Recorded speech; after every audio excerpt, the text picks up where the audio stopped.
Bueno, ahí hay un micrófono abierto. Em, bueno, voy a pasar a compartir. Vamos a hacer un muy breve, un muy breve resumen, ¿sí? De lo que nosotros hicimos. La clase pasada, la clase número 1, ya les comparto. Mm, Ahí,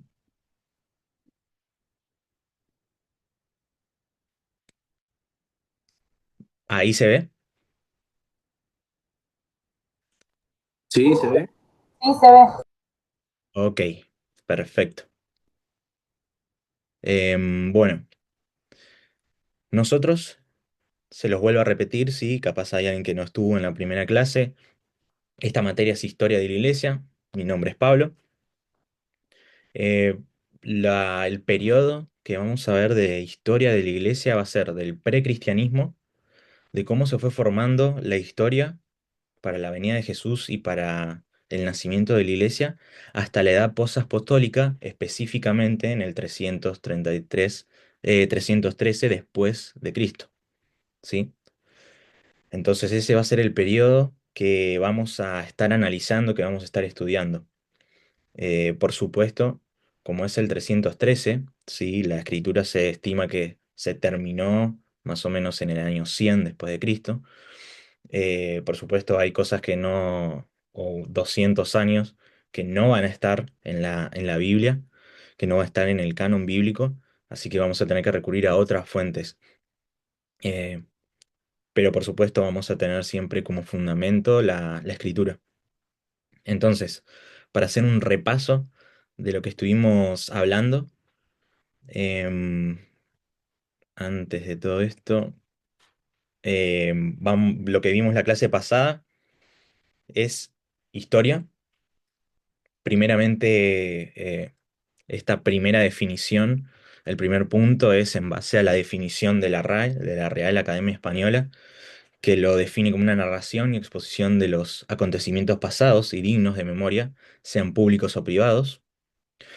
Después, con la definición que vamos a tener en esta materia, que serían los acontecimientos y hechos que por medio del Espíritu Santo moldean y van edificando el cuerpo de Cristo. Y la tercera definición es de uno de los libros de Justo González, ¿sí? Es una definición de Justo González, de su libro La historia del cristianismo, que es esta: la historia del cristianismo, la historia de los hechos del espíritu entre los hombres y las mujeres que nos han precedido en la fe. A ver, ahí veo el chat. Ah, ok. Ahora, ahora veo cómo... La otra vez me pasó lo mismo con la presentación, no sé por qué. Ahí supongo que está, ¿no?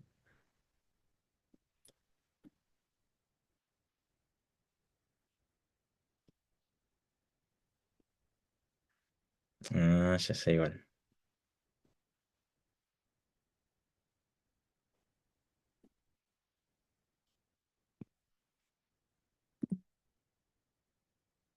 Ahí, ahí se ve bien. Ahí se ve bien. Sí, sí. Ahí sí. Ahí está. Bueno, la primera definición es la que les decía, acerca de la RAE.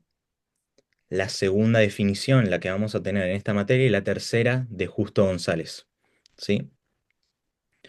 Después, lo que nosotros estuvimos viendo era em, por qué estudiar historia, ¿sí? Los motivos, el porqué de lo que hacemos, el porqué, en este caso específicamente, por qué estudiar historia. Y vimos que en el Antiguo Testamento Dios decidió dejarnos libros que narran historias, que su propósito es justamente narrarnos historia, presentarnos acontecimientos históricos. También estuvimos hablando un poco de que la, la Biblia es un relato fidedigno, es un relato real. Son hechos que pasaron, no es una historia, no es simplemente una historia. no es simplemente un recuento de buenas enseñanzas y de lindas enseñanzas, o de historias ficticias, sino que es un libro que tiene contenido histórico comprobado por otros autores que no son cristianos, tanto judíos como romanos, como griegos, hablando del Antiguo Testamento, hablando de hechos en el Nuevo Testamento, también otro libro histórico, también siguen habiendo testimonios de personas fuera de la Biblia que dicen que los hechos que están narrados en nuestra Biblia son hechos que sucedieron tal como los relata la Biblia. Entonces ahí estuvimos viendo en el Antiguo Testamento unas citas de jueces de cómo el pueblo de Dios, por no tener historia, por no conocer la historia, se apartó de Dios. Y una generación moría sin conocer a Dios. Después en Oseas veíamos la importancia del tener conocimiento. Un conocimiento obviamente que no tiene que ver solo con información, sino con conocer a Dios. No es una cita muy conocida ahí que mi pueblo perece por falta de conocimiento.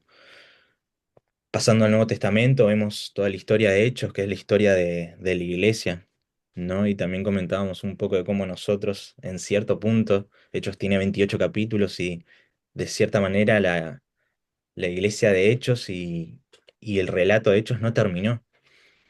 Obviamente en el canon termina en el capítulo 28 con Pablo, pero se sigue escribiendo con nosotros, la iglesia. Ahí vimos Lucas 1. El propósito de Lucas para su evangelio era contar hechos, contar historia. Obviamente contar de la salvación, de los milagros, de quién era Jesús. Pero el objetivo de Lucas era historia. Entonces, si a Dios le pareció importante, si a los jueces le pareció importante, a nosotros también nos debería parecer importante. ¿Sí? ¿Alguien levantó la mano? Yo, No. profe, Sí, María soy. ¿cómo va? Un gusto. Quería consultarle eso que dice de Hechos 29 que se está Sí, escribiendo. sí, Es sí. Es más así. que nada, no es algo, por supuesto, no es algo bíblico per se. Lo que estoy haciendo es más que nada una especie de tipología, una especie de decir que el Espíritu Santo no dejó de actuar. El Espíritu Santo sigue con nosotros, ¿sí? Y en la misma iglesia que es de hechos, también debería ser la misma iglesia que nosotros somos. Porque si nosotros no seguimos la iglesia de hechos, entonces no somos verdadera iglesia. Ujú. Y si no somos verdadera iglesia, no somos salvos. No estamos dentro del plan de salvación de Dios. Por lo tanto, es un dicho más que nada, ¿sí? Pero el canon obviamente está cerrado, tanto para hechos como para toda la escritura, ¿sí? Pero el Espíritu Santo sigue actuando, no se fue en la iglesia de hechos. ¿Por qué lo digo esto?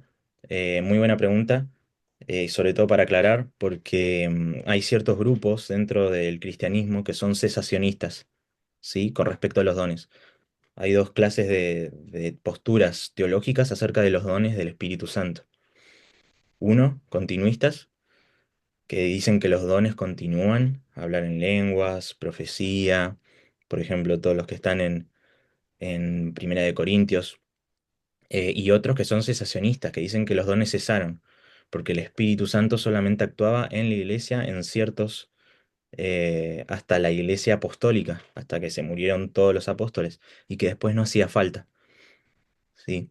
Por lo tanto, quiero aclarar eso más que nada por el hecho de que el Espíritu Santo sigue actuando en la iglesia, y que el Espíritu Santo es el motor que hace que la iglesia siga siendo iglesia, que se mantenga unida, que se mantenga junta y que no muera en ningún momento.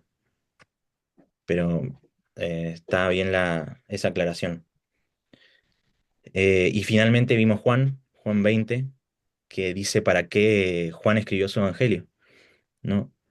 Y dice que él escribió estas cosas para que nosotros creamos. Entonces, básicamente eso es lo que estuvimos viendo al principio. Pasando al precristianismo, ¿sí? Lo voy a trazar un poco. Si ustedes ven, nosotros recién estamos por el primer punto, ¿sí? Ahí no hay ninguna fecha, ya que depende cómo lo tomemos, podría ser desde la creación hasta, sí, es transversal, ¿sí? Porque, por ejemplo, vamos a ver un poco del Imperio Romano, y el Imperio Romano sigue siendo Imperio Romano hasta después de Jesús, hasta incluso la edad posapostólica, ¿ok? Y luego está el 5 antes de Cristo, que se estima más o menos que es el nacimiento de Jesús. Entonces, nos falta un montón todavía. Y acá les expliqué muy brevemente un poco de lo que íbamos a ver, qué es lo que vamos a ver hoy, que es un poco la historia de Israel, el judaísmo, la cultura eh, y Grecia. Acá hay un error de tipeo. Y los griegos y el Imperio Romano, ¿sí? Para el que le gusta la pintura, ahí al fondo hay una imagen muy linda de Platón, Aristóteles en el medio, ¿sí?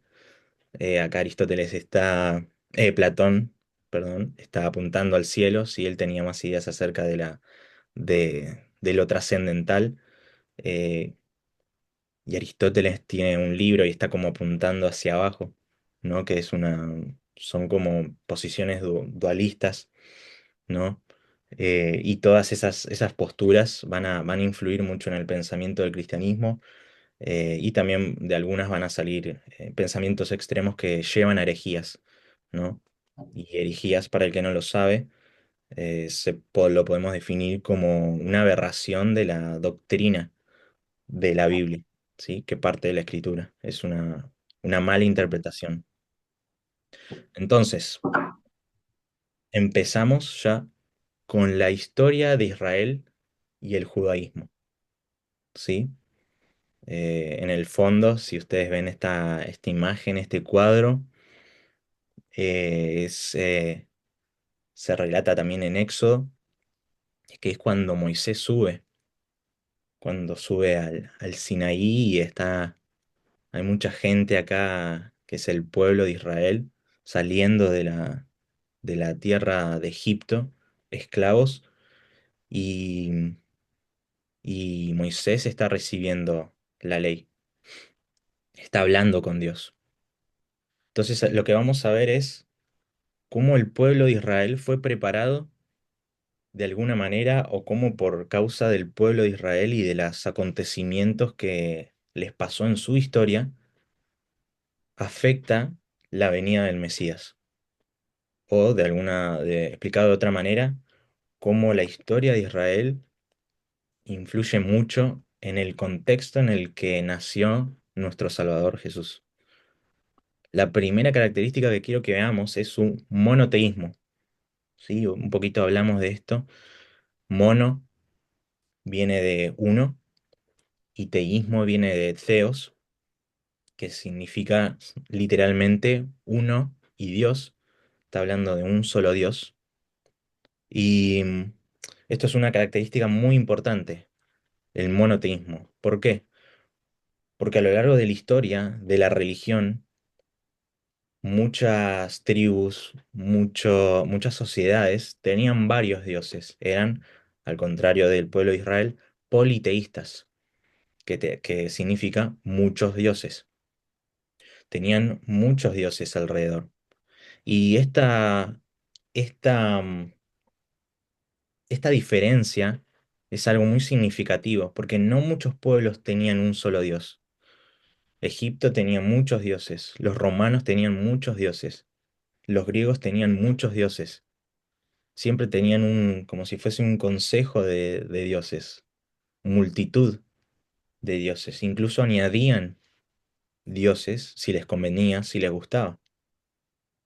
Por lo tanto, la historia de Israel y su religión y sus pensamientos eran, aunque sea un poco distintos a la sociedad de ese momento, al mundo de ese momento.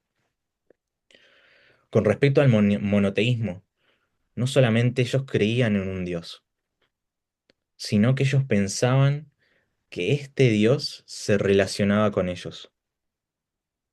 Y acá vemos algo que es muy importante también, que es que este Dios es un Dios de comunión, de relación, que está en una conversación con, con lo que creó.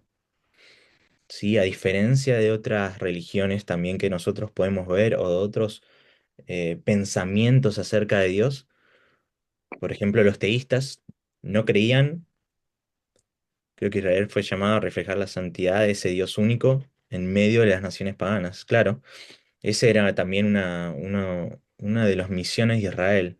Israel tenía que de alguna manera reflejar a quién era Dios, mostrar a Dios, ¿no? Pero sí, exactamente, es totalmente eso. Em, entonces, este Dios no solamente era uno solo, sino que este solo Dios o este Dios se relacionaba, tenía cierta influencia, tenía cierta comunión, tenía una forma de ser con su pueblo, con el pueblo y con también el resto del mundo. Y yo lo que quiero que veamos es Deuteronomio, ¿sí? Deuteronomio capítulo 6 versículo 4 como para que veamos en el Antiguo Testamento un poquito de este Dios, ¿no? Y de que ellos creían en un solo Dios.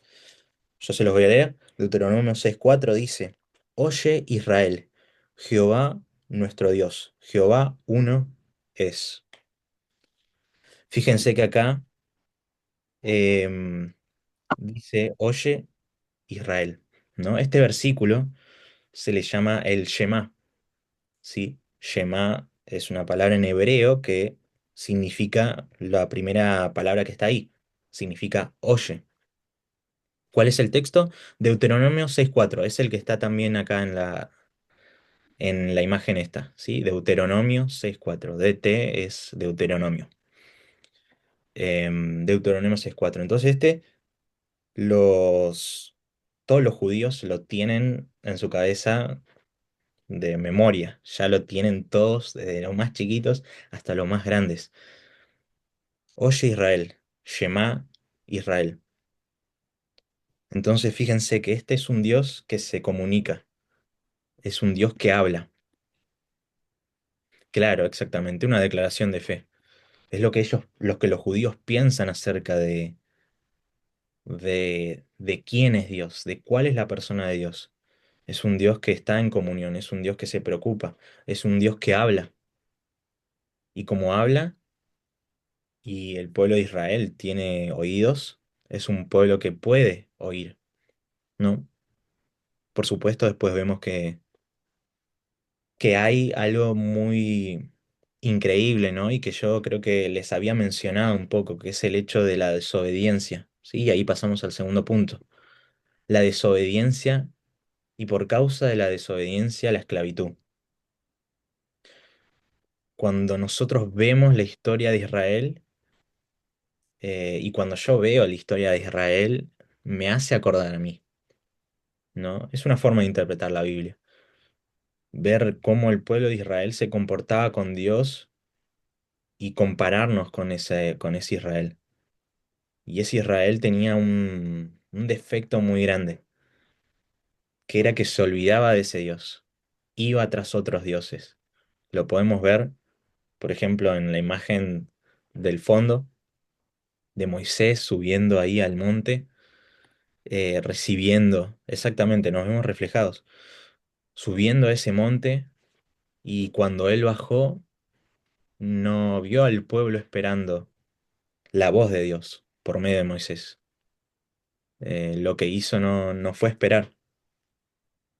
Y a lo largo de toda su peregrinación por el desierto, que debería durar mucho menos, duró 40 años.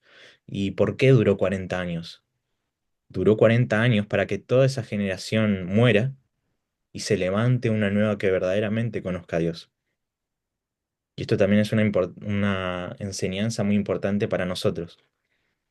Toda esa generación murió por no acordarse de quién era Dios, porque ellos se olvidaron de dónde habían salido. Entonces ellos, lamentablemente, por causa de su pecado, por causa de no oír, de este Dios, por causa de olvidarse de este Dios, toda esa generación que estaba en el desierto pereció y se permitió que se llegara la nueva generación a la tierra prometida. Entonces esta es una característica muy importante que también hace a la venida del Salvador, que es la desobediencia y la esclavitud. Este pueblo, por causa de la desobediencia, en varias ocasiones fue llevada a la esclavitud. Claro, lo que hablamos en la clase pasada, Oseas 4:6. Totalmente, es eso lo que le pasó al pueblo de Israel y es lo que también nos puede pasar a nosotros. Porque nosotros, si no adquirimos ese conocimiento con humildad, no tenemos un corazón enseñable, un corazón que está atento a las enseñanzas, no vamos a perecer. Pero si nosotros ignoramos eso, si nosotros no estudiamos la Biblia, si nosotros no nos metemos en la Escritura, si nosotros no aprendemos de conceptos teológicos, por ejemplo, empezamos a caer, empezamos a decir herejías sin saberlo. Y muchas veces eso es peligroso porque llega a iglesias y hay iglesias enteras que están de alguna manera muertas porque no tienen enseñanzas correctas. La enseñanza no es para cualquiera y enseñar no es cualquier cosa. Entonces tenemos que darle la importancia a aprender y aprender con personas que sean diligentes en su estudio. Entonces, volviendo un poco a esto de la esclavitud, nosotros vemos que en la escritura tenemos tres grandes, em, por así decirlo, problemas o exilios, ¿sí?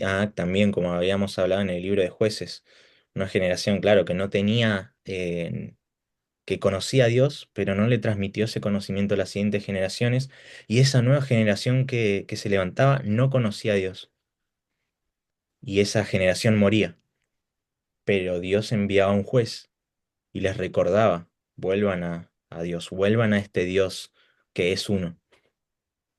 Y esa generación se levantaba, pero no le transmitía el conocimiento a la siguiente generación. Y es un libro cíclico, jueces, siempre pasa lo mismo.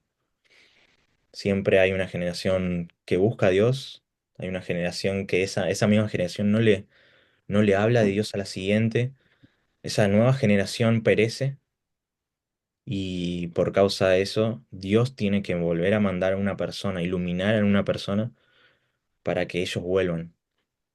Entonces, nosotros vemos que primero el pueblo de Israel estaba en Egipto. A ver, exactamente, repetición del mismo patrón. Entonces nosotros podemos ver que el pueblo de Egipto, sobre todo en Éxodo, podemos ver los resultados de la liberación por medio de Moisés de esa esclavitud. Ahí es cuando por primera vez este pueblo que se había formado probó lo que es la esclavitud. ¿En dónde? En Egipto. Salió de Egipto, fueron por el desierto, llegaron a la tierra prometida, una tierra que estaba prometida por Dios. Esta tierra ellos tenían el deber de conquistarla. Y Dios, a través de su ley, lo que hizo fue poner propuestos y de poner ciertos límites, ciertas leyes para que puedan hacerlo de manera eficiente y no se contaminen con otros pueblos. Y siempre el mismo problema de Israel. Ellos se contaminaban, tomaban las tradiciones de otros. Seguramente eso lo vieron en ciertos libros históricos, en los profetas. Los profetas básicamente no profetizaban prosperidad, profetizaban maldición, profetizaban destrucción, profetizaban que iba a haber destrucción del pueblo, que Dios iba a tener un remanente, sí, pero que iba a destruir al pueblo y que lo iban a exiliar. que iban a ser llevados cautivos, que iban a vivir en esclavitud. Y esto pasó, ¿sí?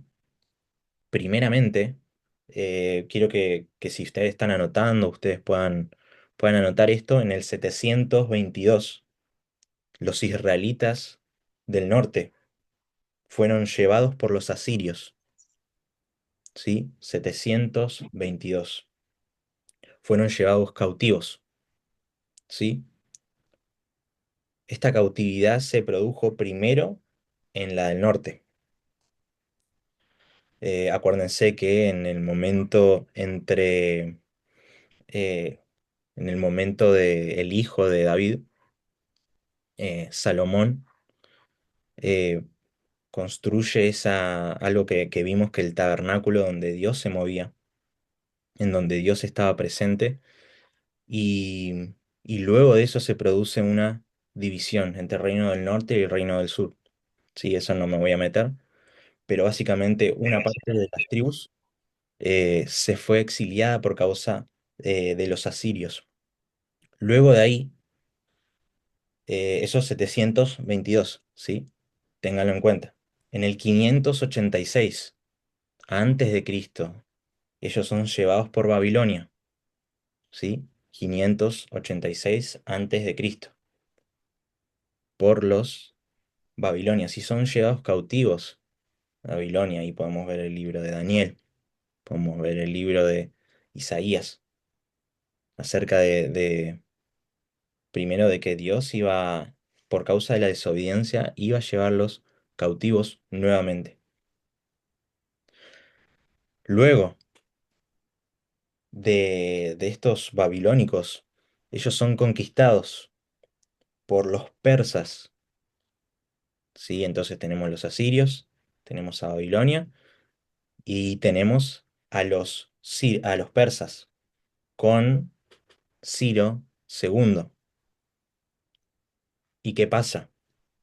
Hay algo muy importante, que es que este Ciro II apareció en la Biblia.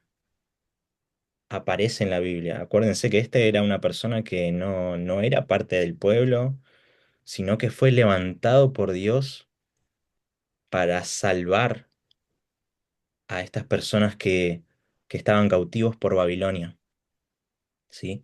Ciro aparece como una figura de salvación, que ese ya es el tercer punto.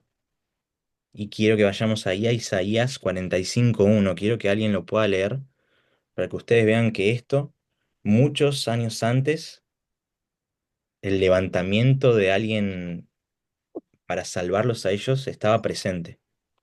El que quiera, Isaías capítulo 45.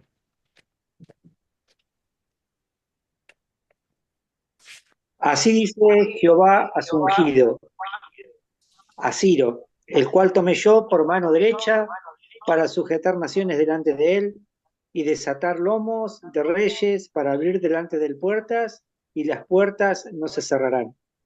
Bueno, perfecto, gracias hermano. Fíjense que este Ciro II que conquista a, a los de Babilonia tiene un título muy especial, que lo dice al principio. Dice: así dice Jehová a su ungido, a Ciro. Esto es muy, muy impresionante para analizar. ¿Por qué? Porque si bien vemos que Dios, por causa de la desobediencia, los lleva de esclavos a otras naciones, Dios siempre pone una salvación. Dios siempre tiene una forma o un medio para salvar.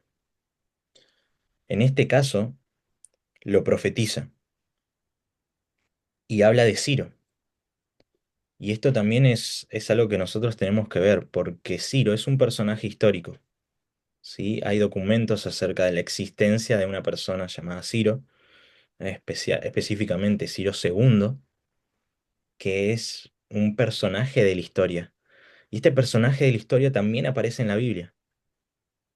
Y no solamente aparece en la Biblia, sino que aparece una profecía de alguien que no tiene nada que ver con el pueblo. La profecía de alguien que no está incluido o desde el punto de vista de Israel no está incluido como un salvo. Y sin embargo, Dios dice que este era el ungido. La palabra ungido es una palabra muy especial, que es Mashiach. Hay un salmo, el salmo número 2 muy hermoso, que habla de Jesús, que también se usaba esta palabra Mashiach, que quiere decir ungido, para referirse a los reyes o a ciertos profetas que para oficiar de lo que eran, como por ejemplo David, fueron ungidos justamente para un propósito. ¿Ok? Entonces, acá tenemos a un Ciro que todavía no existía, que nadie sabía quién era, pero que Isaías está diciendo que él, de alguna manera, va a salvar.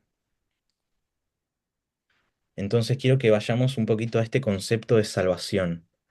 Dentro de la cosmovisión de Israel estaba esta noción de la salvación por un medio. Siempre había un medio para ser salvos. Dios instituye sacrificios, instituye ciertos patrones, ciertos rituales con los cuales si nosotros pecamos, si nosotros estamos inmundos, si nosotros tenemos algo, como pueblo de Israel, tenemos que ir a lavarnos, tenemos que ir a sacrificar algún animal. ¿Para qué? Para limpiarnos, para poder ser parte primero del pueblo de Dios y más importante, para estar con una posición correcta delante de Dios. Entonces, la cosmovisión tiene que ver con todo el universo de ideas, con todo el universo de patrones de pensamiento que alguien tiene, ¿sí? La cosmovisión. Israel tenía esta cosmovisión. Siempre teníamos que tener un medio para ser salvos. Entonces, vayamos a Génesis capítulo 3 versículo 15. Quiero que vean la primera vez en donde hay un medio de salvación profetizado. Si alguien lo puede leer. Pablo, ¿te puedo hacer una pregunta? Perdón por la interrupción. Sí, sí, sí, absolutamente.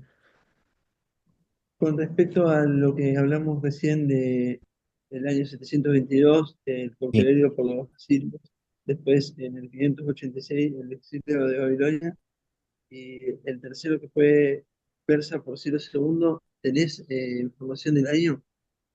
No, eso lo vamos a ver después, un poquito, cuando vayamos a ver un poco del concepto de Mesías, ¿sí? Ok, Pero, gracias. pero después les puedo dar que yo estoy armando un PDF justamente para añadir mucha más información. Sí, hay muchas cosas que no voy a tocar, que no les voy a decir, pero, pero ahí van a tener mucha más información acerca de todos estos temas, ¿sí? Yo lo quiero pasar todo esto más rápido, así que tenemos que agarrar todo de hechos y un montón más de cosas. Em, pero después le doy mucha más información. Em, entonces, volviendo al tema de Génesis, si alguien puede leer Génesis 3:15. Leo, Sí, por favor. y pondré enemistad entre ti y la mujer, y entre tu Bien. simiente y la simiente suya. Esta te herirá en la cabeza, y tú le herirás en el calcañar. Bueno, acá nosotros podemos ver algo muy interesante, que es que hay una preparación de parte de Dios desde el inicio de los tiempos como un medio de salvación a alguien que va a ser de una simiente de una mujer, o sea, va a ser un ser humano, ¿ok? Primera característica. Fíjense que todos los rituales y todo el proceso de limpieza de Israel tiene que haber un medio de un animal. pero acá en Génesis 3:15 dice que va a haber una persona, alguien de una simiente de mujer. Tiene que haber una persona que salve. Y dice que esta simiente va a herir en la cabeza a la serpiente y que eh, y tú le herirás en el calcañar. Entonces esta persona iba de alguna manera a pisar la cabeza de la serpiente, pero que esta serpiente iba a morder, iba a lastimar el talón, ¿sí? El calcañar, el talón de esta persona nacida de hombre, nacida de mujer, que ese es su nombre. Entonces, nosotros podemos ver que desde la creación, eh, ahí hay un micrófono. Nosotros podemos ver desde la creación un patrón y una profecía acerca de una salvación futura al pueblo de Israel, a ciertas personas. Entonces, esta es la cosmovisión de Israel, la salvación. Ellos buscaban ciertos patrones en donde su pueblo era salvo de alguna manera. Por eso cuando ellos estaban en estas cautividades, se emocionaban o tenían este sentido de ser salvos. Sí, hay una enemistad espiritual, exactamente. Pero volviendo a este tema de la, de la salvación, Israel tenía este sentido de salvación. Alguien los tenía que venir a rescatar, alguien tenía que venir. Y al ver estos fracasos de desobediencia de un pueblo que se olvidaba de su Dios, parece que no había ninguna salvación. Y siempre que acontecía uno de estos exilios, Dios mantenía gente fiel a él, pero nunca vino la salvación per se. Entonces, ahí es donde nosotros podemos más o menos tener un mapa de qué es lo que el pueblo de Israel estaba buscando. Buscaba a alguien que los libre de cualquier nación, no ser esclavos de ninguna nación. Ahí hay un micrófono abierto, se escucha mucho. Em, entonces, cuando nosotros pensamos todo esto, tenemos que empezarlo desde esta manera.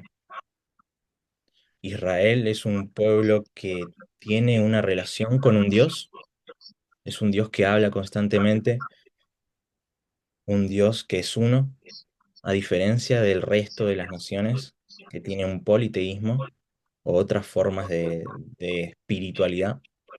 Vemos un pueblo también desobediente y que por causa de esa desobediencia está en esclavitud, y ciertos personajes y ciertas profecías que apuntan siempre a una salvación futura.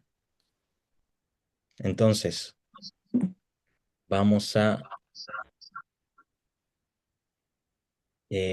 la segunda grupo de personas, la cultura griega, ¿ok? La cultura griega. Ahí hay tres puntos: filósofos y dioses, helenismo y la revolución de Macabeos. Sí, son ciertos acontecimientos históricos generales, y ahora lo que voy a hacer es ciertos acontecimientos muy particulares. Entonces, primeramente, filósofos y dioses. Esta cultura, la cultura griega, eh, podemos darle una fecha de inicio como fundada por Alejandro el Grande. Alejandro el Grande eh, es uno de las personas más importantes que expandió toda la cultura griega, expandió como las fronteras conocidas de ese momento, eh, para imponer su propia filosofía, sus propias ideas a lo largo de todo el territorio que él compartía. Ah, Teresa tiene el micrófono abierto. Teresa, tenés el micrófono abierto. No sé si... Ahí está. A ver. Yo creo que puedo igual. A ver, silenciar. Igual se escucha bien, Pablo. Ahí está. Ahí lo puedo hacer, ahí lo puedo hacer. Gracias. Em, Ahora voy a compartir de vuelta.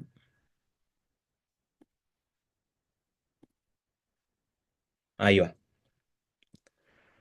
Bueno, entonces, em, nosotros vemos que este Alejandro el Grande, si quieren tener fecha específica, vivió entre el 356 y el 323 antes de Cristo, ¿sí? 356 y 323. Él esparció toda esa cultura, todo su pensamiento, su forma de vivir por todo el territorio, ¿sí? Por todo el Mediterráneo, ¿sí? En ese momento se construyeron muchas ciudades, muchas metrópolis, ¿sí? Muchos lugares en donde había asentamientos particulares, donde había capaz era un puesto muy importante, estratégico, cerca del mar, cerca de pasos importantes, para básicamente lograr el dominio, que es algo que pasaba mucho en ese tiempo, el dominar toda un área. Ahí fue el auge de todo lo que tiene que ver con la filosofía, la lógica, el pensamiento, los debates, esta forma de pensar acerca de para qué estamos, para qué vivimos, para qué existimos, cuál es nuestro propósito, cómo podemos saber que la verdad es la verdad, cómo podemos saber que el universo tuvo un comienzo o tuvo un creador. Ellos se pensaban todo, tenían esa curiosidad por conocer, ¿sí? Em, y ellos también tenían muchos dioses, eso también lo podemos ver, por ejemplo, en Hechos, en donde había lugares donde había griegos y estos estaban debatiendo acerca de quién es el verdadero Dios y donde había un lugar especial para un Dios no conocido, en donde cualquiera podía adorar ese Dios no conocido. Y Pablo dice al Dios no conocido, de este le vengo a hablar. Este Dios que ustedes no conocen, yo lo conozco, así que se los voy a presentar.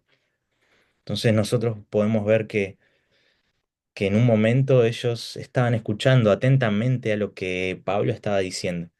Y estos eran los griegos. Tenían un anhelo por conocer. No importa de qué era lo que estaba hablando, si tenía lógica, si tenía buena retórica, o sea, buena dicción, buena forma de hablar, con argumentos convincentes, ellos estaban de acuerdo. Entonces, esta cultura se podría denominar helenística, ¿sí? Y ahí es donde aparece el segundo punto, el helenismo. El helenismo era una forma de religión, por así decirlo, o una forma de cultura en donde ellos adoptaban los dioses, ¿sí? En donde ellos no tenían problema con los dioses, en donde eh, ellos de alguna manera juntaban y unían las religiones, no tenían tanto problema con eso. Y acá tenemos algo muy raro con el pueblo de Israel, que es que ellos aceptaron, por lo menos en un principio, aceptaron esta religión, aceptaron a estos medios raros que no adoran a otros dioses, sino que adoran a un ser superior, que no es como los cuentos de Zeus o de los dioses del Olimpo que tenían problemas, que eran como seres humanos, que se engañaban unos a otros, que se peleaban, que se mataban. Acá este pueblo extraño adoraba a un solo Dios, que era perfecto, que se comunicaba, no como esos dioses que estaban arriba y no tenían muchos contactos con los seres humanos. Pero el helenismo lo que favoreció es a que después, cuando ya, cuando Jesús había nacido y con el avance del Evangelio, que haya personas dispuestas a escuchar, que es algo muy clave para el Evangelio, es personas que escuchen. Si no hay personas que escuchen el Evangelio, entonces no puede haber salvación. Por lo tanto, este helenismo era muy, pero muy importante para esa cultura. Y por causa de este helenismo, de permitir esta religión judía, se hicieron muchas ciudades, ¿sí? Ahí tengo una pregunta. Claro, y para que se difunda el Evangelio. Alguien había levantado la mano, creo. Pero, profe, Sí. cuando comentaba eso de estar abiertos a diferentes dioses, se Mm, me venía la palabra, ¿no? De Hechos que dice del Dios no conocido. exactamente, Tiene eso. que ver con... Sí, sí, absolutamente. Justamente eso es lo que estoy comentando, el hecho de tener un lugar para adorar distintos dioses. Es más, si ustedes ven em, la foto que puse al principio, bueno, acá no se ve bien, pero acá hay dioses, ¿sí? Acá hay un dios atrás de esta imagen del templo de Salomón, hay una imagen y acá hay otra. ¿Sí? Por lo tanto, ellos tenían esta cultura. Estos eran filósofos griegos, ¿sí? Em, entonces ustedes ahí pueden ver bien, ahora no, pero si ustedes ven la imagen original, pueden ver que hay dioses acá atrás. ¿Por qué? Porque ellos tenían varios dioses. Estaban de acuerdo con la existencia de un dios creador o de un dios que existía, de un ser superior, de por así decirlo, una energía superior. Entonces, no solamente tenían altares para ofrecer sacrificios o lo que sea a dioses conocidos, sino también tenían un altar para un dios no conocido, ¿no? Y ahí es donde Pablo dice, al dios no conocido, a este le vengo a predicar. Entonces eso es lo que produjo el helenismo, que estén más abiertos a otros pensamientos, a otras religiones. Otra cosa que hizo el helenismo y esta filosofía con estos dioses fue desarrollar palabras, que eso lo estuvimos hablando en la primera clase, palabras específicas que después los autores del Nuevo Testamento utilizaron. Una, que creo que es la más conocida, es la palabra logos, ¿no? Que es la palabra que se traduce de la Biblia en griego de Juan capítulo 1 versículo 1 que dice que el verbo estaba con Dios, era Dios. Sí, eso después lo vamos a leer un poco, pero dice logos. Logos habla de la palabra logos en el griego, y ese es un término filosófico. Ese es un término que tiene que ver con la sabiduría, con el conocimiento, con el discurso, ¿sí? Entonces eran palabras que si no fuese por esta cultura griega, por este tipo de pensamiento griego, no se hubiesen esparcido de la manera que se esparció. Y nosotros tendríamos capaz una idea equivocada de quién era Jesús. No reconoceríamos a Jesús como el Logos, sino capaz de otra manera, no sabemos. Pero estas palabras ayudaron a moldear un concepto de Jesús más verdadero o fidedigno, más preciso, con palabras que son muy precisas, ¿sí? Otra palabra es, por ejemplo, la ousia, que significa la sustancia, que eso después no lo vamos a ver en esta materia, pero cuando veamos concilios y en Historia de la Iglesia 2 vamos a tener que apelar a todos estos términos raros que hablan acerca de Jesús, de cuál es la persona de Jesús. ¿Quién es Jesús verdaderamente? Jesús es un hombre, solamente un hombre, es un hombre Dios, es un hombre que tiene características de Dios, un demidios. ¿Quién es Jesús? Y todos estos conceptos griegos nos dan una información más detallada, un conocimiento más detallado de quién es Jesús. Entonces, vimos un poco de la cultura, de esta cultura griega, politeísta también, que tenían muchos dioses. Eh, y como tenían muchos dioses, pero no les importaba la cultura judía, la religión judía, ellos permitían que ellos tuviesen sus reuniones, su templo, pero siempre había una diferencia, ¿no? Siempre a lo largo de la historia, desde ese Alejandro, desde ese Alejandro, Alejandro Grande, ¿no? Hasta, hasta Jesús se fue gestando de a poco un rechazo hacia los judíos. Por ejemplo, ese rechazo lo podemos ver en los gimnasios, ¿sí? Yo soy profe de educación física y trabajo actualmente en un gimnasio. Eh, y gimnasio viene de la palabra gimnos o gimnos, que significa desnudo, ¿sí? Y estos filósofos griegos y ciertas personas se juntaban desnudos, ¿sí? Eh, para filosofar, para debatir, para tener más conocimiento. Había lugares específicos, había gimnasios que estaban desnudos. Y al estar desnudos, obviamente, los judíos tenían una diferencia, ¿sí? Que sería la circuncisión. Entonces ahí vemos ciertas diferencias que capaz chocaban, más allá de la filosofía, chocaban también en términos corporales, ¿no? Em, por lo tanto, empezaron a haber ciertos choques entre los griegos y los judíos.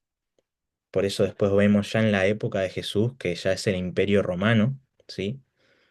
Eh, que, mm, que había también, que ya estaban más, ya el Imperio Romano había dominado todo eso, había dominado toda esa zona, eh, y no permitía tanto estas diferencias, este choque de culturas, que eso después lo vamos a ver.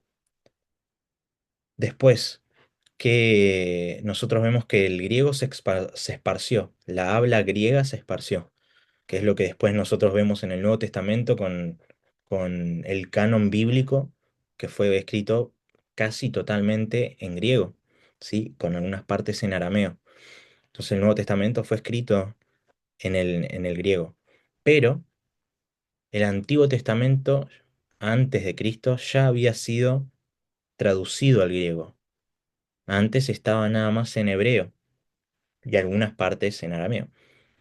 Pero hubo alguien que creo que mi mamá se los dijo, seguramente, y si no se los dijo, se los digo yo, Ptolomeo II, ¿sí? Ptolomeo II pidió una traducción, que era un griego, pidió una traducción de lo que nosotros conocemos como el Antiguo Testamento en el griego, ¿sí? Fíjense ahí el interés, este interés de conocer más cosas. Se interesó este Ptolomeo por este Dios, por esta forma de religión distinta que tenía otros patrones distintos. Entonces este Ptolomeo pidió lo que se llama la Septuaginta, ¿sí? Septuaginta. Ptolomeo II es, se los digo bien, del 308 antes de Cristo al 246 antes de Cristo. Ptolomeo II. Entonces, esta palabra de Dios, ¿sí? Que es el Antiguo Testamento, palabra de Dios, se fue esparciendo por toda esa región. Incluso el templo en Jerusalén tuvo que poner una inscripción que exactamente decía em, que acá, hasta este lugar nada más pueden ir los no judíos. ¿Sí? Entonces el judaísmo se esparció tanto que había mucha gente que quería ser parte de esta religión porque le interesó, porque de alguna manera capaz encontraron la salvación eh, en este Dios no conocido, que tuvieron que poner en el templo una advertencia para que no traspasen ciertos lugares que estaba prohibido en el tabernáculo. Entonces ahí nosotros podemos ver un interés, sí, por un lado unas disputas, ciertos problemas, pero por otro lado una aceptación de esta palabra de Dios, ¿no? Después hay una persona también muy importante, Antíoco IV, ¿sí? Que es del 215 al 164 a.C., que empezó a establecer lugares de adoración a Zeus, ¿sí? A otros dioses también, pero específicamente a Zeus, ¿sí? Para el que no anotó, Antíoco IV, del 215 al 164. Y él fue uno de los que quería, una de las personas que quería hacer del tabernáculo de Dios, no, es otro, ¿sí? El Antíoco Epifanes era otra persona. Em, y esta persona em, lo que quería era verdaderamente, de alguna manera, pervertir la adoración de los judíos en el templo, ¿sí? Poner una estatua ahí. Y entonces ahí estamos viendo que ya había gente que no quería tanto a los judíos a lo largo del tiempo, que esa brecha entre estos helenistas que le gustaban las religiones y otros pensamientos, em, tenían esta división, tenían esta forma de ver distinta, ¿sí? Aparecieron ciertos personajes que hicieron algo distinto, que ya no querían tanto a estos judíos. Y ahí apareció alguien muy importante, que es la revolución de Macabeos, ¿sí? La revolución de Macabeos. Sí, alguien levantó la mano. Ah, Sí, Pablo, sí, perdón. No, yo tengo una confusión. ¿No es sí, entonces sí, es Antíoco el... cuarto? Sí, sí, sí, No es que impuso, que intentó imponer la cultura, la religión, las costumbres griegas? Y sí, ahí vino la revolución de los macabeos. Ah, es el mismo. sí, exactamente. Sí, sí, sí. Ah, Yo gracias, gracias. había leído mal. Sí, sí, sí. Em, bueno, vamos a la revolución de Macabeos, ¿sí? Esta revolución de Macabeos fue muy importante, ¿sí? Si ustedes quieren un poquito más de información, por ejemplo, aparecen los deuterocanónicos, ¿sí? Primera y segunda de Macabeos, que son libros que también tienen los católicos, que son, ellos le llaman deuterocanónicos. Nosotros en nuestro canon no lo tenemos, ¿sí? Los católicos tienen 73 y otras, capaz, otras ramas del cristianismo tienen más libros, incluso. Em, y ahí están los macabeos. Sí, los macabeos eran una familia que estaba en medio de esto, en medio de ya un pueblo griego, de habla griega, de gobernadores griegos que ya no les gustaba tanto que ellos adoren solamente un dios, que ellos exigían que adoren a otras personas, a otros dioses. Y, y entonces apareció alguien llamado Matatías, ¿sí? Que él era fiel a Dios, ¿sí? Él era fiel a las enseñanzas, era fiel a la ley. Si ustedes quieren saber más de esto, está en Primera de Macabeos 2:27, se los voy a leer yo. Eh, Dice que todo el que tenga celo por la ley y quiera ser fiel a la alianza de Dios, que me siga, dice. Esto es lo que dijo Matatías. ¿En qué contexto lo dijo? Eh, Él estaba en una región que era Modín. Y ustedes saben que a lo largo de todo el pueblo de Israel, de toda la región de Israel, incluso en otros lugares, se habían hecho lugares de adoración, ¿no? Templos, sinagogas, ¿sí?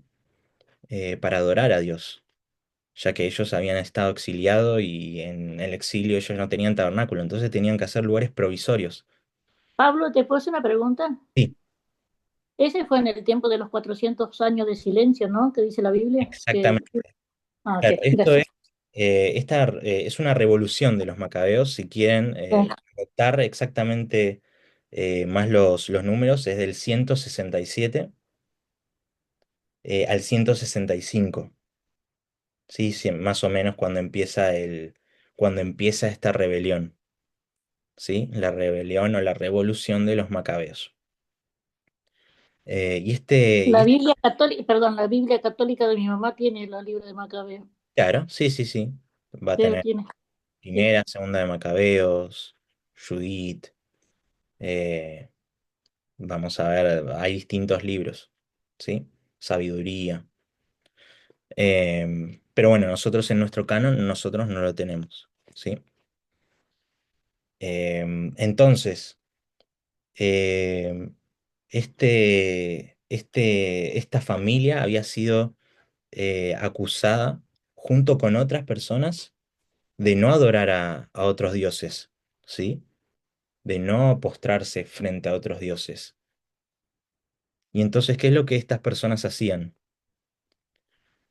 Mandaban ciertos soldados para obligarlos a ellos, a los judíos, a adorar, a presentar ofrendas a algún dios, ¿sí? Y y cuando ellos no lo hacían, a ellos los mataban. Entonces la historia cuenta, y Primera de Macabeos cuenta de que él se indignó porque vio que, primero que lo estaban obligando a adorar a otros dioses, y había él visto a un judío que se había postrado para que no lo mataran. Entonces dice que uno de estos hermanos de los macabeos se levantó, mató a un soldado y después mató a ese judío. Y ahí es el inicio de una revolución. Una revolución que, como hablamos el pueblo de Israel, lo que pretendía era ser libres de toda esclavitud. Querían ser de alguna manera salvos, dejar de ser súbditos y estar a la merced otras culturas, de otras ideas. Entonces esta revolución de parte de los macabeos duró aproximadamente unos 20 años, ¿sí? Justamente en esta liberación es donde empieza la fiesta del Hanukkah, ¿sí? Que nosotros muchas veces escuchamos que celebran los judíos, justamente celebran esto. Este apartarse, este tener como su propio lugar para poder descansar, ¿sí? Pero bueno, por medio de una revolución violenta que implicaba guerras civiles, que implicaba muertes de los dos lados. En este contexto es también donde nacen tres grupos muy importantes eh, que vemos en el Nuevo Testamento. Primeramente, los fariseos, ¿sí? Los más importantes. Los fariseos tenían muy presente las escrituras. Ellos sabían que por no seguir las escrituras ellos habían sido llevados en cautiverio. Entonces ellos, muchas veces nosotros lo que hacemos es demonizamos de alguna manera a todos estos grupos, ¿no? Pero si nosotros pensamos bien, es bastante lógico. Si a alguien de ustedes le hace mal algo, Si una comida les hace mal, ustedes van a dejar de comer esa comida. Es lo que ellos estaban tratando de hacer, los que los fariseos estaban tratando de hacer, era no apartarse de la ley, ¿sí? La persona que levantó la mano. Hola Pablo, yo tengo una duda. ¿Los Sí, fariseos entonces vienen de la cultura griega? no, buena pregunta. Los fariseos, después, bueno, ya que estamos, le digo los tres grupos, los fariseos, los saduceos y los esenios, ¿sí? Esos son los tres grupos, fariseos, saduceos y esenios. Estos grupos eran de parte de los judíos, ¿sí? De los judíos, pero nacieron, ¿cómo? Por causa de todos los problemas que, que tuvo el mezclarse con esta cultura griega, que era perder su identidad, ¿sí? Y ellos no querían volver a ser esclavos. Y como no querían volver a ser esclavos de ninguna cultura, y que ellos ya estaban teniendo problemas, por eso surge la revolución de Macabeos, por causa de todos estos problemas, nacieron estos grupos. Se les llama sectas, ¿sí? Sectas no tiene que ver específicamente con algo malo, en la definición de secta, sino que tiene que ver con divisiones, ¿sí? Secta quiere decir algo que se aparta. Entonces, el contexto el nacimiento de los, en este caso, fariseos, era este. No querían volver a ser esclavos. Por lo tanto, que dijeron, bueno, nosotros vamos a seguir la ley.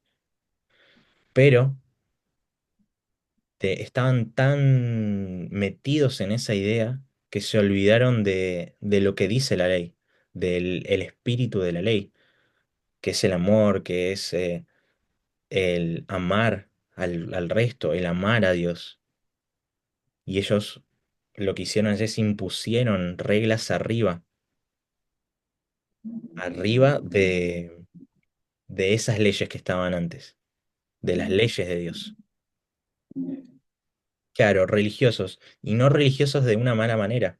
Después vamos a hablar un poco de la religión, eh, porque la religión per se está en la Biblia, la palabra religión está en la Biblia, y la religión en sí no es mala.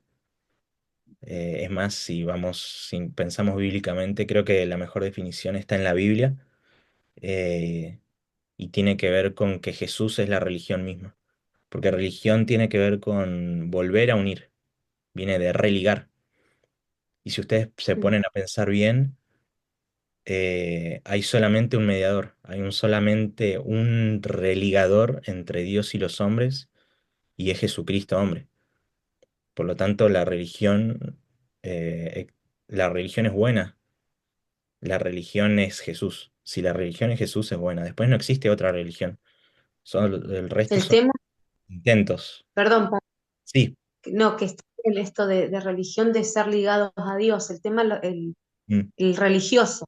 Claro, la religiosidad. Sí, sí, sí, exactamente. Sí, sí, a eso apunto.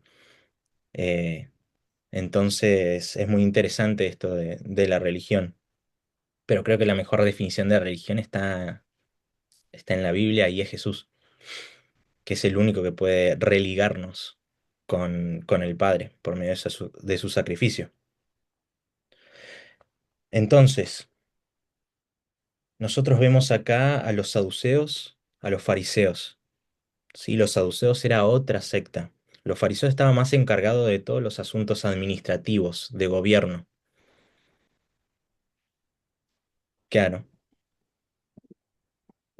exactamente. Em, entonces, no solamente se dedicaban estos fariseos a la religión, a las leyes, sino también a los gobiernos, ¿sí? Sino también a ser de mediador en ciertos lugares. ¿Sí? Es más, la palabra iglesia en el Antiguo Testamento tiene que ver más que nada con estas juntas que se hacían políticas, por así decirlo, con asuntos del pueblo. Los saduceos eran también otra secta, ¿sí? Estos tenían otras características. Una de esas características era que ellos no creían en ciertos, en los ángeles, y tampoco lo que creían era en, en este tema de, por así decirlo, eh, no tenían ciertos libros de la Biblia como por ejemplo, o del Antiguo Testamento, por ejemplo, como los esenios. Los esenios no tenían solamente, eran más apartados de la sociedad y solamente estaban buscando todo lo que tenía que ver con las profecías de la venida de un Salvador, ¿sí?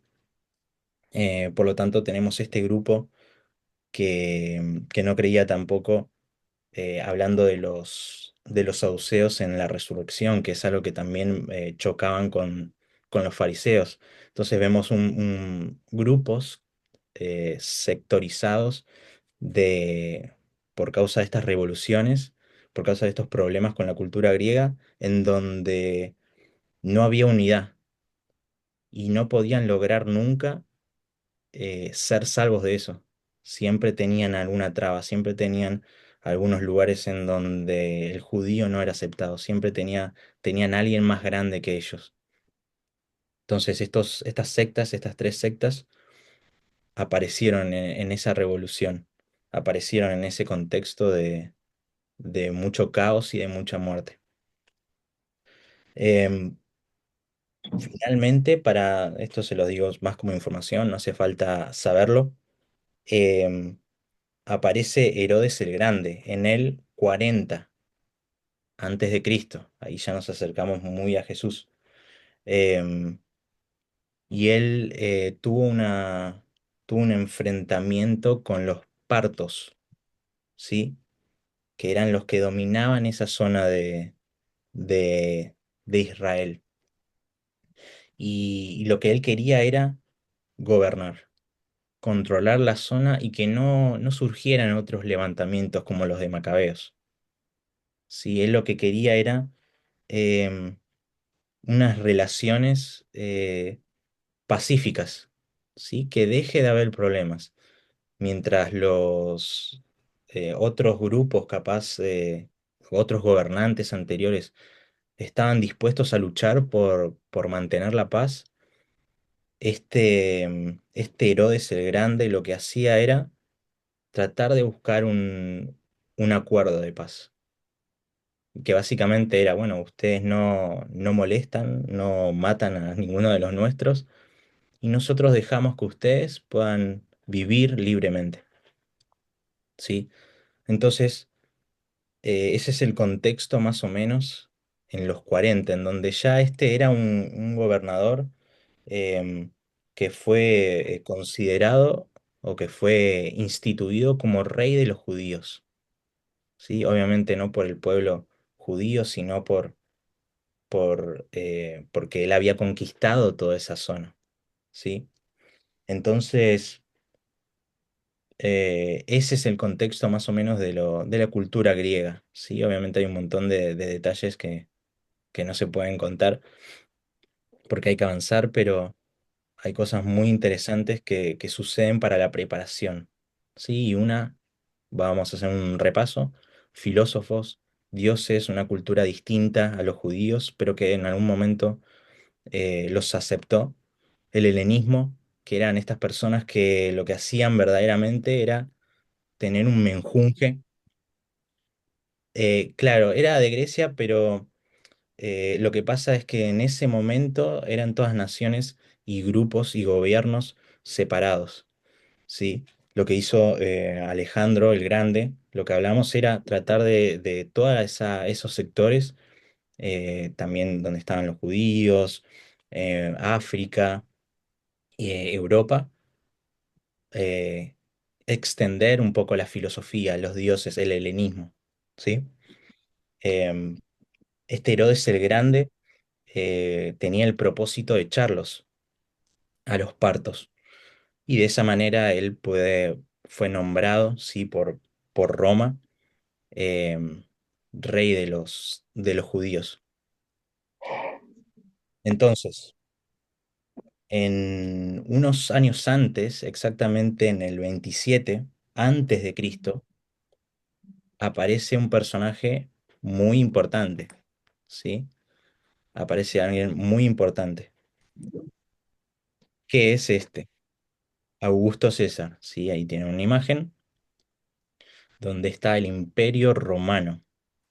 En el 27 él es el unificador del Imperio Romano. Ustedes tienen que tener en la mente nada más esto, que en todo el periodo pre-nacimiento de Jesús había como sectores. No había un solo, no es como pensamos nosotros que hay un solo presidente que controla un solo país, sino que tenemos que pensar como en distintos grupos que estaban unos subyugados a otros, otros estaban separados y estaban en guerra. No había algo unificado, ¿sí? Pero con Augusto César, muy conocido entre los que les gusta la guerra, las conquistas, él fue muy exitoso, y él unificó toda esa región, la región de Siria, lo que hoy llamaríamos Palestina, parte de Europa, parte de África, parte de Asia, ¿sí? Entonces, esta persona trajo paz. Esta persona quería ser distinta, quería hacer lo mismo o seguir en la misma línea de Herodes el Grande, ¿sí? Quería unificar. Y se dice que cuando empezó el Imperio Romano es en este año, en el año 27, con esta persona, que él era Cayo Julio César Augusto, ¿sí? Que él vivió del 63 al 14, 63 antes de Cristo al 14 después de Cristo, ¿sí? Él gobernaba en el momento que Jesús nació. Y acá lo vemos en los versículos que están acá. Primero el verbo de Dios, el logos de Dios, ahí Juan 1:1, nace en tiempos de Augusto César, siendo Cirenio gobernador de Siria, eso lo ven en Lucas 2:2, en días del rey Herodes, Mateo 2:1, que era el rey de Judea, Lucas 1:5. Entonces nosotros, ¿qué podemos sacar del Imperio Romano? El Imperio Romano lo que quería era paz, y no solamente la quería, sino que la logró. Era tiempo de paz. No quería más guerras, quería unificar todo un sector grande, obviamente por medio de las guerras, pero la conquistó de tal manera que había paz en el reino, había paz en toda esa región.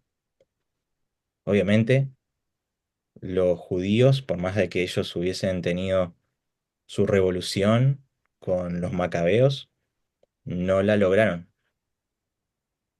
y seguían en el mismo estado que estuvieron casi toda su existencia, que es siendo esclavos de otros, esperando todavía a su Mesías. Su Mesías no había llegado.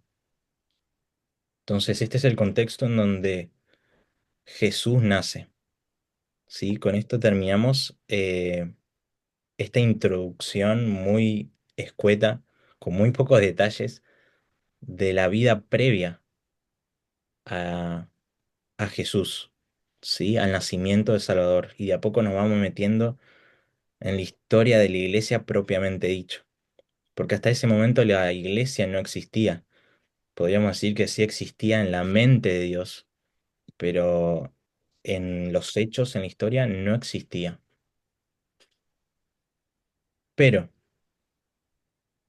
nosotros lo que vamos a ver en lo que nos queda, en la media hora que nos queda, consideraciones previas al cristianismo, ¿sí? Consideraciones previas al cristianismo. Esta es otra unidad. Consideraciones previas al cristianismo. Y vamos a ver Juan el Bautista primero. Y luego vamos a ver a Jesús. Juan el Bautista. Él, ahora lo vamos a leer, era el precursor de Cristo. ¿Sí? Ahí abajo pueden ver el río Jordán, en donde Juan el Bautista bautizó a Jesús. ¿No? Es un río que hoy en día sigue yendo gente a bautizarse y es algo muy normal. Pero vamos a ver un poquito de Juan el Bautista. ¿Por qué? Porque Juan el Bautista es el que anuncia la venida del Cristo. Ese Mesías que es lo que estaban buscando el pueblo de Israel, o con lo que debería buscar el pueblo de Israel, lo que debería buscar los fariseos, lo que deberían buscar los esenios, lo que deberían buscar los saduceos, lo que debería buscar todo el pueblo de Israel. Estaba viniendo y había uno que dice que clamaba en el desierto, que decía que el Cristo venía. Y no solamente decía que el Cristo venía, sino que apuntaba al Cristo. Y decía, este es el Cordero. Esta era del cual se habló en el Antiguo Testamento. Este es el que nosotros estábamos esperando. Entonces vamos a leer Lucas 3:1. ¿Sí? Vamos al Nuevo Testamento. Eh, Vamos a Lucas. eh, y si alguien puede después buscar ya Juan 1, 6 al 18, estaría bueno. Yo les voy a leer Lucas 3.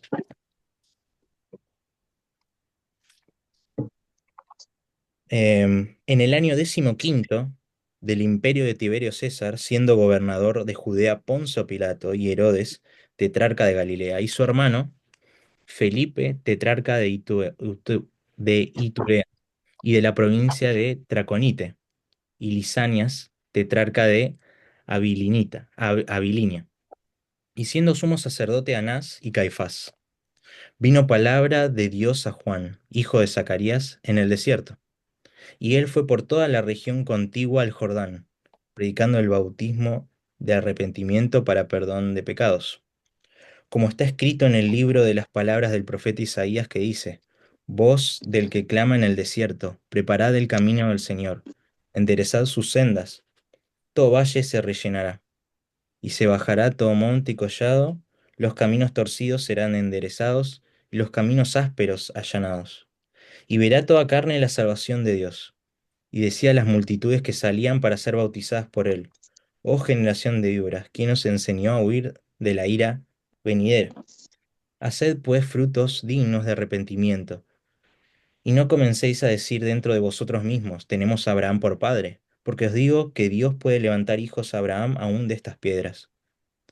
Y ya también el hacha está puesta a la raíz de los árboles. Por tanto, todo árbol que no da buen fruto se corta y se echa en el fuego. Y la gente le preguntaba, diciendo entonces, ¿qué haremos? Y respondiendo les dijo, el que tiene 2 túnicas, dé al que no tiene, y el que tiene que comer, haga lo mismo. Vinieron también unos publicanos para ser bautizados y le dijeron, Maestro, ¿qué haremos? Él les dijo, no exijáis más de lo que os está ordenado. También le preguntaron unos soldados diciendo, ¿y nosotros qué haremos? Y les dijo, no hagáis extorsión a nadie, ni calumniéis, ni contentaos con vuestro salario, ni contentaos. Como el pueblo estaba en expectativa, preguntándose todos en sus corazones si acaso Juan sería el Cristo, respondió Juan diciendo a todos, yo a la verdad os bautizo en agua, pero viene uno más poderoso que yo, de quien no soy digno de desatar la correa de su calzado. Él os bautizará en Espíritu Santo y fuego. Su aventador está en su mano y limpiará su era, y recogerá el trigo en su granero, y quemará la paja en fuego que nunca se apagará. Con estas y otras muchas exhortaciones anunciaba las buenas nuevas al pueblo. Herodes, el tetrarca, siendo reprendido por Juan a causa de Herodías, mujer de Felipe su hermano, y de todas las maldades que Herodes había hecho, sobre todas ellas añadió además esta, encerró a Juan en la cárcel. Entonces nosotros acá, ¿qué es lo que estamos viendo? Primero a un Juan el Bautista, familiar de Jesús, ¿sí? Que había nacido 6 meses antes que Jesús, que había seguido ciertos patrones del Antiguo Testamento, como era el comer cosas como langostas, vestirse con túnicas, estar en el desierto, ¿no? Medio como un loco, llamando la atención, ¿sí? Y vemos su predicación. una predicación fuerte, una predicación que exige arrepentimiento, una predicación que exige altos estándares para todos. Fíjense que ahí hay exhortaciones para los fariseos que den frutos, hay exhortaciones para la gente en general, hay exhortaciones para publicanos, exhortaciones para soldados. Fíjense que a poco él allana el camino, no predica en una sinagoga como hacían los otros, no predicaban cierta solamente sabiduría, predicaba algo nuevo, o mejor dicho, predicaba algo que ya estaba predicho en el Antiguo Testamento, pero que se había de alguna manera transformado en una serie de leyes. Ahora Juan el Bautista está apuntando al corazón, pero también como él conocía los corazones, él añadió algo que decía que él no era el Cristo, sino que venía uno que era más poderoso que él no era digno de desatarle, como dice acá en Lucas, de desatar la correa de su calzado, que él iba a traer algo nuevo, que el bautismo de Juan para arrepentimiento era en agua, pero el que venía después de él tenía un bautismo que era totalmente distinto, que es en Espíritu Santo y fuego. Y acá es donde nosotros vemos qué es lo que pasó inmediatamente antes de que el Salvador se manifestara en poder, en milagros, en sanidades, en liberaciones, en prodigios. Está acá Juan el Bautista, siendo el que allana el camino para la venida de Cristo, un personaje muy importante para la historia y para la historia de la iglesia. ¿Por qué? Porque nosotros tenemos que ser como Juan el Bautista. Nosotros también estamos como precursores de la segunda venida de Cristo, que es lo que hablamos en nuestro mini devocional. Nosotros tenemos que ser igual que estas personas, que este Juan el Bautista, tenemos que ser esas personas, precursores de Cristo. Gente que clama con un mensaje verdadero, no con un mensaje diluido, no con un mensaje liviano, no para agradar a los hombres, o agradar a ciertos grupos de hombres, o para agraviar a ciertos grupos de hombres, sino para llevar la palabra correcta, la palabra del arrepentimiento, y no mostrándonos a nosotros mismos, sino como hacía Juan el Bautista. Hay uno que yo no soy digno, yo no me predico a mí mismo, yo predico de aquel que yo no soy digno ni de estar en su presencia. Y de esa manera es lo que está diciendo Juan el Bautista. Él está anunciando que viene el Salvador prometido. Vamos allá a Juan 1, 6 al 18, si alguien lo puede leer.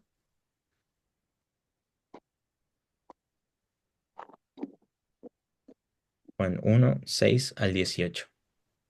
¿Lo leo? Hubo un hombre enviado de Dios, el cual se llamaba Juan. Este vino por testimonio, para que diese testimonio de la luz, a fin de que todos creyesen por él. No era él la luz, sino para que diese testimonio de la luz. Aquella luz verdadera que alumbra a todo hombre, venía a este mundo. En el mundo estaba, y el mundo por él fue hecho.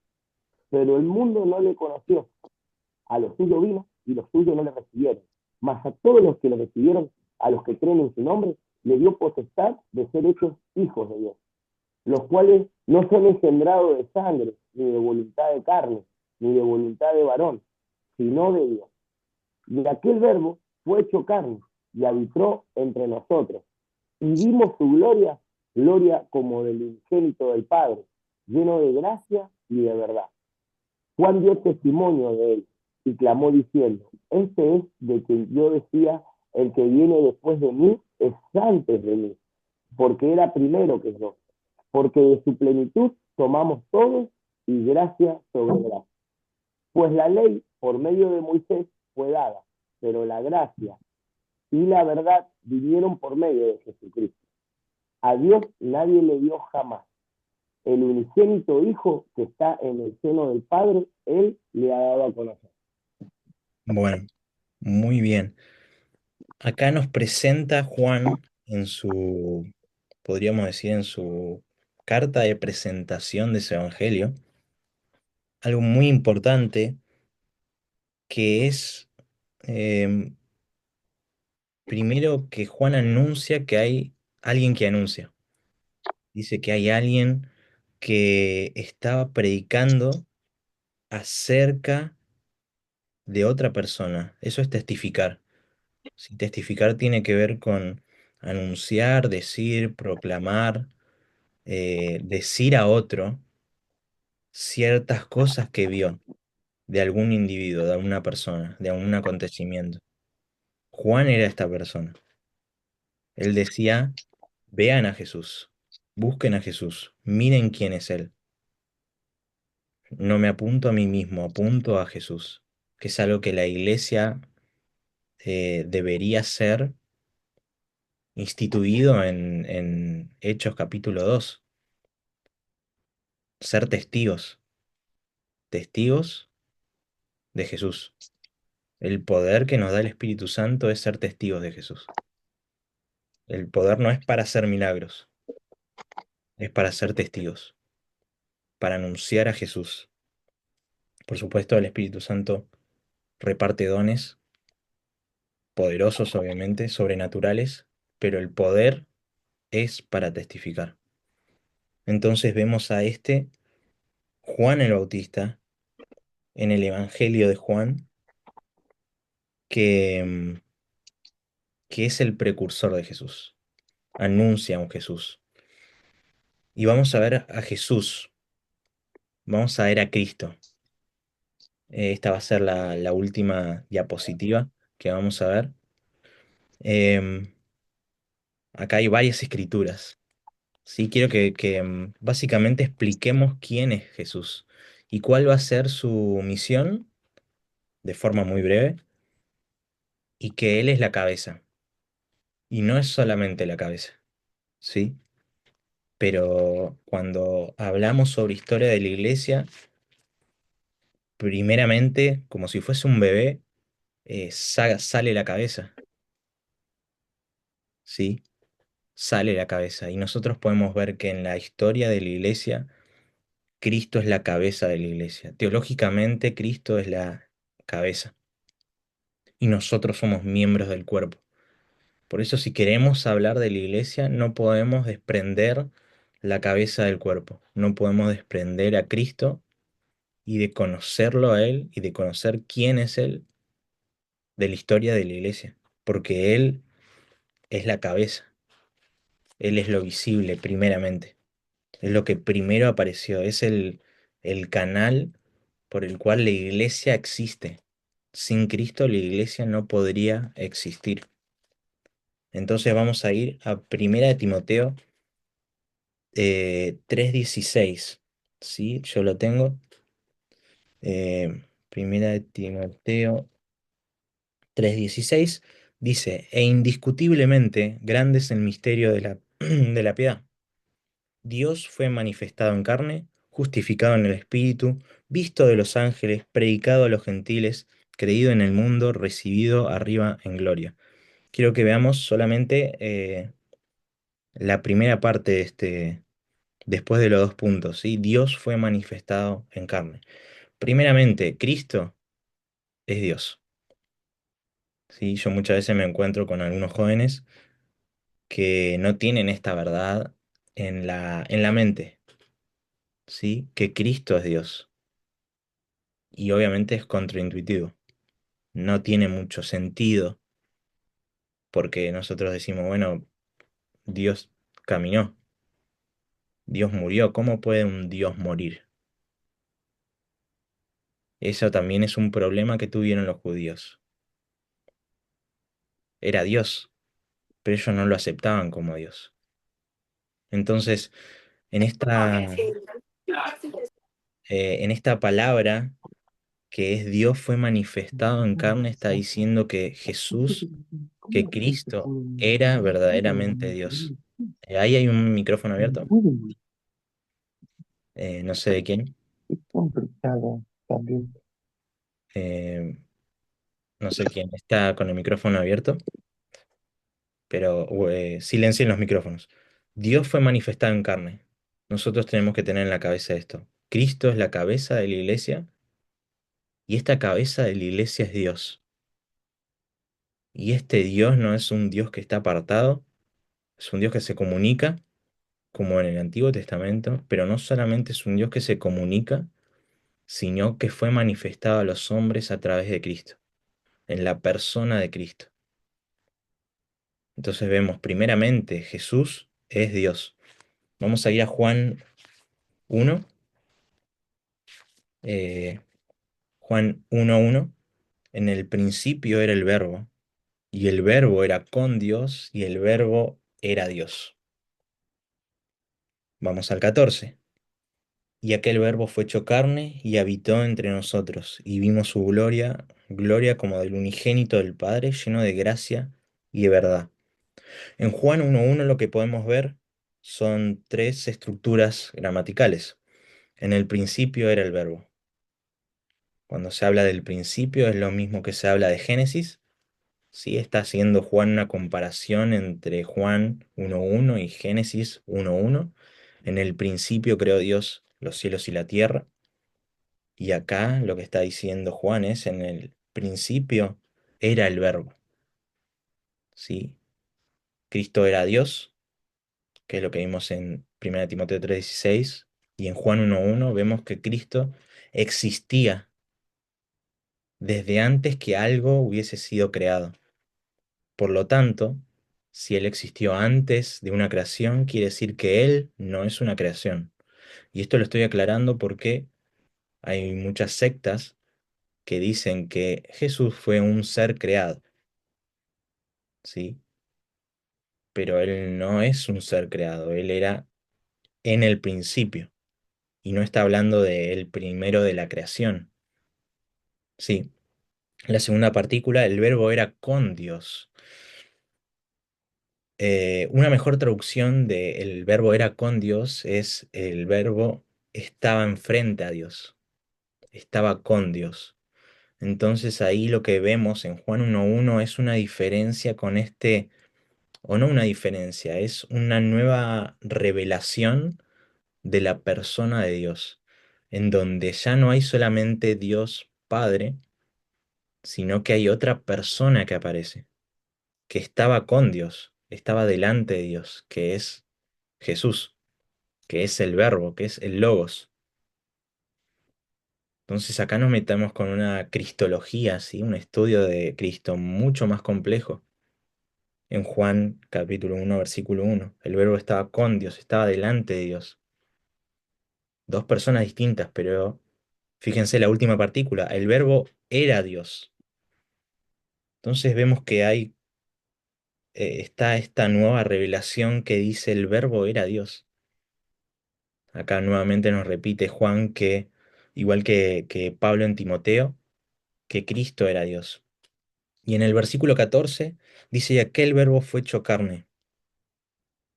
Ese verbo que era en el principio, ese verbo que era con Dios, o sea, estaba delante de Dios, ese verbo que era Dios, dice que fue hecho carne y habitó entre nosotros. Y vimos, y vimos su gloria, gloria como el unigénito del Padre, lleno de gracia y verdad. Entonces este verbo, Dios se hizo carne. Y hay una palabra muy linda que es que habitó entre nosotros, ¿no? La palabra ahí tiene que ver con tabernáculo. Básicamente podríamos traducirlo como que, que el verbo que se hizo carne se tabernaculizó, ¿sí? Se tabernaculizó. ¿Qué quiere decir esto? El tabernáculo era una figura del Antiguo Testamento. Era un lugar en donde estaba la presencia de Dios, en donde había perdón de pecados, en donde la gente iba ahí para adorar al tabernáculo. Pero ahora el tabernáculo celestial, Cristo, se hace hombre, se hace presente. Y dice Juan que lo vieron, no era un espíritu, no era una ilusión, no era una alucinación, no era un cuento, no es un mito.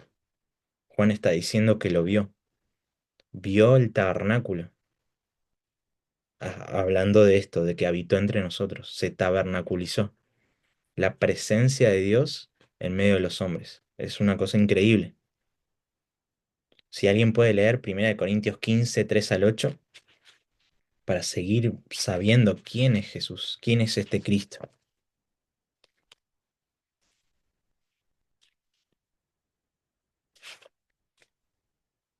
Si alguien puede leer, queda poco tiempo.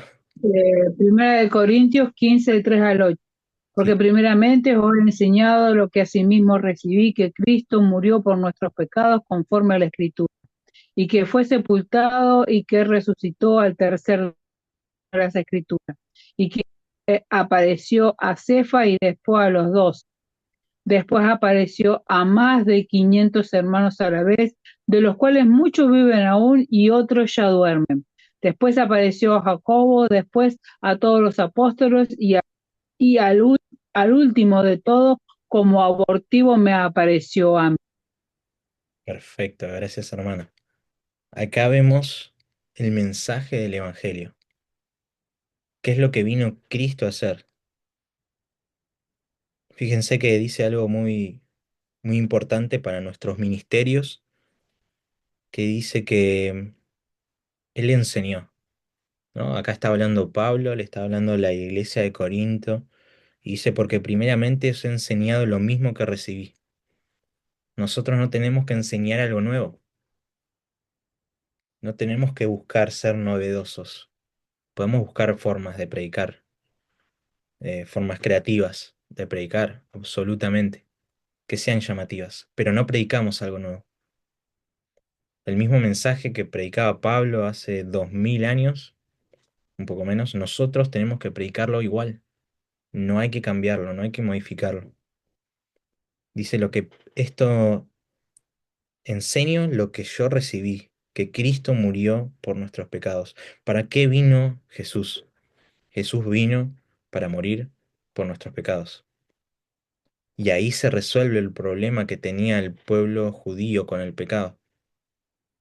Y ahí se resuelve el problema o ahí se contesta y se muestra la, el mensaje de salvación, lo que se llama el protoevangelio en Génesis 3:15, que es que había una promesa de alguien que iba a venir, un ser humano que iba a venir y que iba a aplastar la cabeza de la serpiente, pero que iba a ser herido su calcañar, su talón. Este es Cristo. Y fíjense lo que hace Pablo, apela a la historia. ¿Sí? No es que dice esto es una verdad que estoy revelando ahora y que es algo nuevo, es algo que ya estaba en la escritura. Y está haciendo un recuento después, desde el versículo 4 hasta el último, hasta el versículo, hasta el versículo 8, incluso un poquito más después de que estas cosas acontecieron de verdad. Está haciendo énfasis en esto. Ustedes tienen que creer en esto. Este es el mensaje del Evangelio, que Cristo existió, que Cristo murió, que fue sepultado y que resucitó y que se apareció. Sí, no es que no, como dicen muchos, que se lo llevaron al cuerpo. O como dicen algunos, que ahí de alguna manera se fue a Egipto o a otro lado, a Asia o a la India, porque no había muerto totalmente y que siguió vivo y que le abrieron la tumba y se fue a otro lugar y murió de viejo. No, se apareció. Se le apareció a muchos testigos oculares. Entonces, fíjense lo que le dice después, que se apareció a mucha gente, pero ¿qué?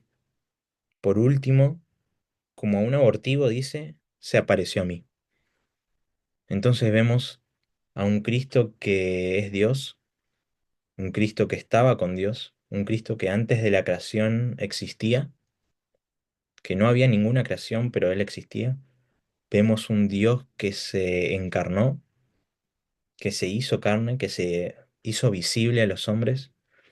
Vemos un Dios que hizo tabernáculo en medio del pueblo de Israel para que lo adoraran justamente. Y vemos acá un evangelio, una misión. Cristo no vino a hacer nuestra vida mejor. Cristo vino a morir por nuestros pecados. Y cuando nosotros vemos esto, tenemos que preguntarnos a nosotros mismos, ¿qué creemos de Jesús? ¿Él vino a sacar nuestras tristezas? Sí. ¿Vino a darnos una vida en plenitud? Absolutamente. Pero su misión es para morir por nuestros pecados. Entonces, vamos ahora a Colosenses 1:18. Vamos a seguir conociendo a Cristo de forma muy breve, pero bueno, esto sería toda una materia completa, Cristología. Colosenses 1:18 y 23, la primera parte. Se los leo yo. Colosenses 1:18 dice, y Él es la cabeza del cuerpo, que es la iglesia. Él, que es el principio, el primogénito de entre los muertos, para que en todo tenga la preeminencia. Acá vemos también la misma imagen que habíamos visto en Juan, que Él es antes de todas las cosas, y todas las cosas en Él subsisten. Ahí nos podemos darnos una otra idea, que Cristo de alguna manera en Él subsiste todo. Si vamos a Hebreos, podemos ver que dice que Él sustenta todo con su palabra, que Cristo, la palabra de Dios, es el sustentador de todo el universo. Pero vemos algo muy importante, dice en el 18, Él es la cabeza del cuerpo. Él es la cabeza del cuerpo. De un cuerpo que, ¿qué es ese? Ese cuerpo es la iglesia. Entonces acá ya nos estamos metiendo de a poquito en verdaderamente qué es la iglesia. La iglesia es toda persona que está incluida en un cuerpo unido a la cabeza. Todo aquello que no está unido a la cabeza no es cuerpo. Y lo que no es cuerpo no es iglesia. Pero vemos acá quién es Jesús. Jesús es nuestra o debería ser nuestra cabeza. Vamos al 23a. Dice, si en verdad permanecéis fundados y firmes en la fe y sin movernos de la esperanza del Evangelio que habéis oído, el cual se predica en toda la creación que está debajo del cielo, del cual yo, Pablo, fui hecho ministro. Pero quiero que nos quedemos con la primera parte, si en verdad permanecéis fundados y firmes en la fe. Fíjense que Jesús no es solamente la cabeza, sino que también es el fundamento. Vean la palabra fundados, ¿sí? Algo que está fundado. Cuando nosotros nos pensamos a nosotros mismos, tendríamos que pensarnos con una cabeza, Cristo, pero sobre algo sólido, sobre algo firme, que es Cristo también. Fíjense, desde la parte más alta de nuestro cuerpo, hablando en estos términos tipológicos de la cabeza y de un cuerpo, nuestra cabeza, la parte superior, la parte que está más arriba, es Jesús, y la, lo que toca mis pies también es Cristo. Fundamento y cabeza. Y ahí lo pueden ver en Colosenses capítulo 1. Versículo 18 habla de la cabeza, versículo 23 habla de que estamos sobre Cristo. Vamos al último, Efesios 5:23. Son las 22, sí. Y con esto terminamos, ¿sí? Efesios 5:23. Dice, porque así el marido es cabeza de la mujer, así como Cristo es cabeza de la iglesia, la cual es su cuerpo, y Él es su Salvador. Entonces, la próxima clase vamos a terminar de ver estos capítulos y ya vamos a meternos de lleno en Hechos, ¿sí? En Hechos capítulo 1. nos vamos a meter directamente ya con los 28 capítulos de Hechos, que ahí ya tenemos para bastante. Voy a dejar de grabar.